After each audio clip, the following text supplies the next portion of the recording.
Hey guys, I'm here in the garden on this anti-independence day, chilling in my kilt, doing some good weeding, and decided to make an extra special episode of Aloha Gabbin' America. Go Gabbin' Aloha America, whatever you want to call it. This is the channel. I'm here talking to you. Love y'all. Welcome, welcome. Today I would like to talk to everybody about the differences between faith and belief, the differences between religion, spirituality, and dogma. I think this is a very important issue that a lot of people misunderstand. I was watching my buddy Jordan Sather earlier, and regardless of what you may think of him, I'm not even sure what I think of him necessarily, because some of the stuff he talks about definitely seems a little bit too conspiratorial, but I like to keep my ear to the ground and have a broad, open mind, listen to what people have to say so that I can judge for myself what is happening in the world today. But he made this excellent point talking about he's not anti-Christian. He gets called anti-Christian because there is so much programming in that dogmatic religion, as a lot of people experience it growing up, that when they hear some of these ideas that he's talking about being loving and compassionate, but phrased in a way that is triggering, they go off on him because he's anti-Christian. But bottom line, he's not. He's he's always promoted positive spirituality. And whether you're a Christian, a Buddhist, a Muslim, whatever, if you believe in loving thy neighbor, you're a Christian. That's all it takes. It's not about believing how you interpret the Bible or all this. The main thing is not to be dogmatic. You can believe, pray, worship however you want to worship. The issue becomes when you force that onto other people. We can't be doing that. We need to be allowing people to be whatever they want to be. There's 8 billion of us on this planet. It's a pretty big planet. There's enough space for all of us to develop a community with people we like, that support values that we appreciate, and not get in each other's way. Just because someone over there is doing something that I personally think is icky doesn't mean I need to go over there and make the city that may really like doing that thing as a community change their ways, because that's not freedom. I should be able to do what I want to do, be able to create an environment and a community of loving, compassionate, supportive people that like what I believe in. But with 8 billion of us, that's pretty easy to do. I don't need to make a law saying that everyone has to believe as I believe. And that's the difference between religion and dogma. Spirituality. Spirituality is the kernel at the core of religion that dogma often tries to hide, to obfuscate, to lie about, or to make people believe that they understand when they really don't. At its core, spirituality is objective. The difference between faith and belief is that belief requires blind belief. It requires you to accept something that you cannot personally prove. Faith is just confidence. I know for a fact that God, Allah, whatever you want to call it, exists, that there is enlightenment, that you can connect, and that we are all connected. Doesn't matter what you worship to believe that.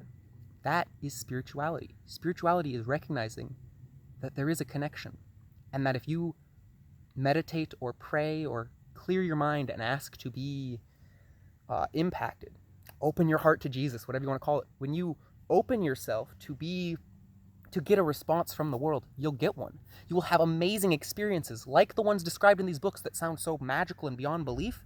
You can personally, every human being, I believe, can personally have that same experience. It is not just one person's interpretation. It is a thing that you can go out and touch and personally interact with. And there's some dogmatic religions that believe that if you have one of those experiences, you've been touched by the devil or whatever. And those are not spiritual religions. They require you to believe so strong that this has to be true, that even if you personally have an experience or your best friend has an experience, that they must just be possessed or whatever. Aim for spirituality. Aim for faith. Have faith that there is something out there, whether you want to call it Jesus or Allah or the great universal spirit. Positive spirituality is an objective phenomenon that you can personally engage in today if you so choose. And it will help you heal some of those conditionings, whether you are an active, very worshipful Christian or someone who has ditched the church because it's too dogmatic and they're crazy. Either way, positive spirituality is something you can touch on that will help you heal whatever it is that is off-balancing you as a human being.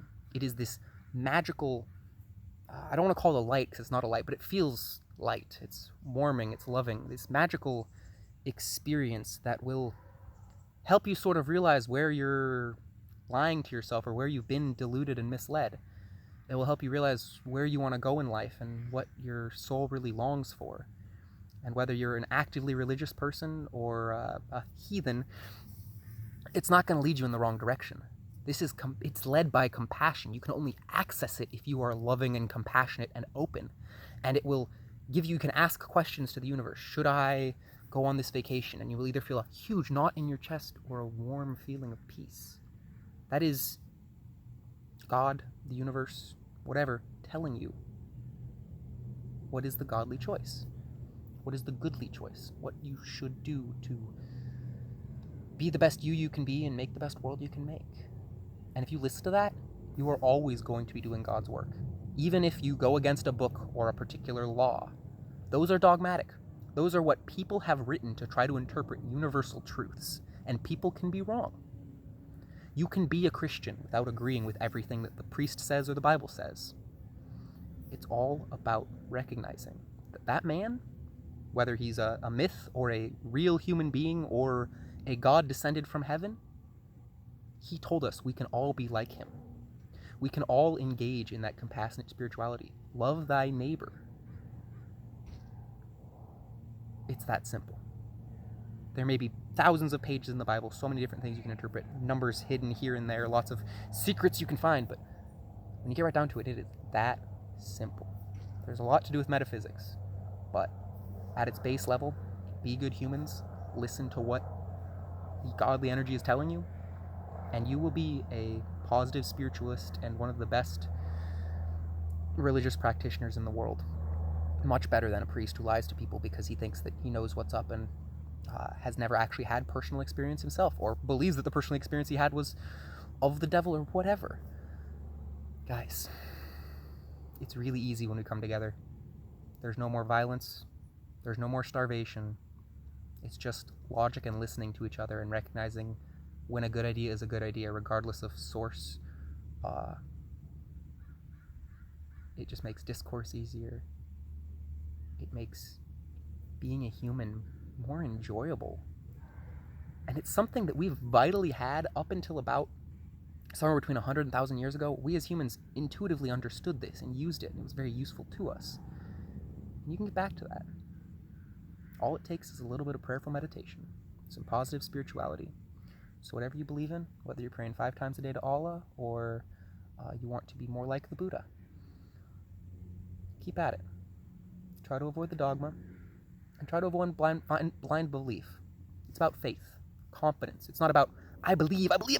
That's desperate. No, faith. I know for a fact, even if I haven't personally had that experience, by knowing, you will open yourself up. If you're not confident, you don't have that bountiful, compassionate, loving openness that will allow you to interface with the universe. And you might, pray for a week and say, I didn't get anything, so this guy must be crazy. That just means that you need to work harder. You need to recognize that there are still things keeping you polarized, keeping you stuck in your head, keeping that ego going, energy going. Relax. It takes time. Just let it be. And it's not as though some booming voice will come from the heavens or you'll see some amazing visions. I mean, I haven't had booming voices, but I have had some amazing visions. Those can happen too. But sometimes it's just as simple as your blank mind suddenly has a very profound thought. And you feel this warmth in your chest that tells you, yeah, bud, I got you. Just tap you on the shoulder like, that's it. That's where you're supposed to be going right now. And like, cool, I don't need to worry about this problem anymore. I don't need to weigh the issues. Like, cleared my mind. It gave me the answer. There's no weight. It's just, that's what it is. All right, guys. Love ya. Happy Anti-Independence Day. And keep spreading the aloha wave and the love.